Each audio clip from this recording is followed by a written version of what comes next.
The average social media user checks their phone for new notifications about 85 times per day, not because they decided to, because a neurochemical loop inside their brain makes the check feel urgent even when nothing has happened. Now here is the part that should bother you. The system was designed this way, on purpose.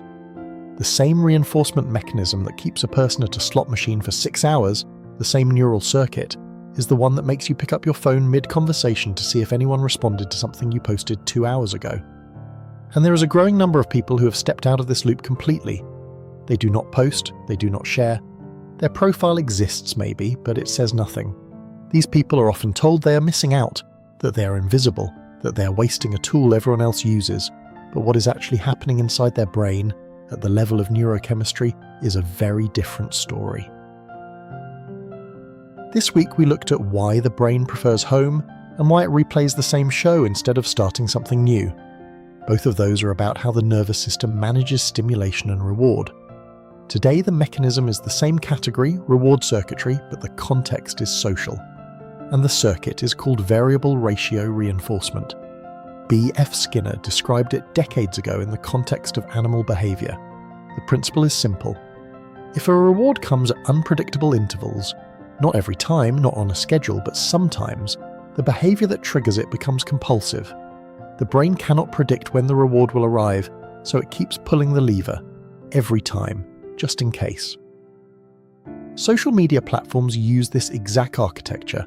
You post something, sometimes it gets 3 likes, sometimes 30, sometimes none.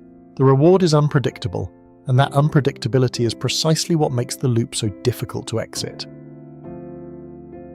The brain assigns disproportionate salience to the behavior, checking, refreshing, posting again, because the dopamine spike is tied to anticipation, not to the outcome itself. Now here is where it gets interesting from a neurochemistry perspective. Dharmeshi and colleagues at the Free University of Berlin found in 2013 that receiving positive social feedback online, likes, comments, shares, activates the nucleus accumbens in a way that closely mirrors other reward stimuli. The brain does not distinguish between a compliment in person and a like on a post at the level of the reward circuit. Both produce a dopamine response, both reinforce the behavior that led to them. But there is a catch. Dopamine does not just reward, it recalibrates. Every time the reward system fires, the baseline shifts slightly. What produced a satisfying response yesterday requires a slightly larger response today. This is tolerance. Not the dramatic tolerance of substance dependency, but the slow, quiet tolerance of a system that keeps raising the bar for what counts as enough. Over months and years of variable ratio reinforcement through social feedback, the dopamine baseline shifts. And the absence of feedback, a post with no likes, a story nobody watches, starts to register not as neutral but as loss. So what happens when someone steps out of this loop? When they stop posting entirely? The short answer is withdrawal. Not the dramatic kind, the quiet kind. The brain that has been running on social validation feedback suddenly loses a reliable input source. The nucleus accumbens gets quieter. The anticipation reward cycle has nothing to anticipate. And for a while this feels like something is missing. Not something specific, just a low-grade sense of absence. Researchers studying FOMO, fear of missing out, found in 2016 that this feeling has a measurable neural correlate. The anterior insula, an area associated with social pain and interoceptive awareness, activates more strongly in people who perceive themselves as excluded from social activity. Not posting for a brain that has been trained on the loop does not feel like freedom. It feels like disappearing. But here is where the mechanism gets more nuanced. Because not everyone who stops posting is going through withdrawal. Some people never built the loop in the first place. Their reward system was never hooked into social validation at that frequency. For them, not posting is not a break from addiction. It is a baseline. Their dopamine circuit draws its reward from other sources: deep conversation, creative work, physical activity, internal reflection. They are not resisting the pull. There is no pull to resist.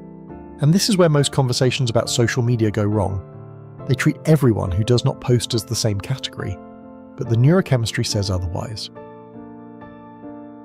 There are at least 2 completely different populations sitting in the same behavioral bucket. One opted out after being in, the other was never really in to begin with. Same empty profile, same silence, different circuit underneath.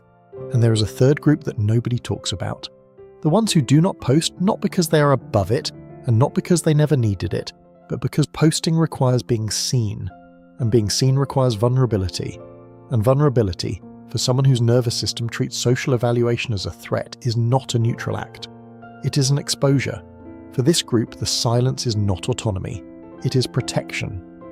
The phone stays in the pocket, not because the dopamine loop is irrelevant, but because the risk-reward calculation says the potential negative feedback is more expensive than the potential positive feedback is valuable. This is not superiority. This is not wisdom. This is the amygdala running a cost-benefit analysis and choosing invisibility as the safer option. Alright, the mechanism is mapped. Here is where it turns into something practical. Because the question is not whether you should or should not post. That is someone else's question. The question is, which circuit is driving your silence? And there is a simple way to check. Ask yourself this. If you knew, with absolute certainty, that your next post would receive exactly the response you wanted, would you post it? If the answer is yes without hesitation, your silence is probably not autonomy. It is risk management. The reward matters to you. The uncertainty is what stops you. If the answer is a genuine shrug, if the response truly does not move the needle, your dopamine system is drawing from a different well, and your silence is a real preference, not a defense. The difference between those two answers is the difference between choosing quiet and hiding in it. So here is the concrete takeaway. Not posting on social media is not inherently healthy, and it is not inherently avoidant. It is a behavior. And behaviors do not have moral weight on their own. What matters is the mechanism underneath. A nervous system that has recalibrated its reward baseline away from social validation and toward depth, that is one landscape. A nervous system that avoids posting because visibility feels threatening, that is a completely different landscape. Same silence, different wiring. And the only person who can tell the difference is the one sitting with the phone in their pocket, deciding whether the silence is a choice or a wall. Next week, a topic that very few channels are willing to touch honestly. People who get tired of others quickly, where introversion ends and something else begins. There is a line, and it is thinner than most people think.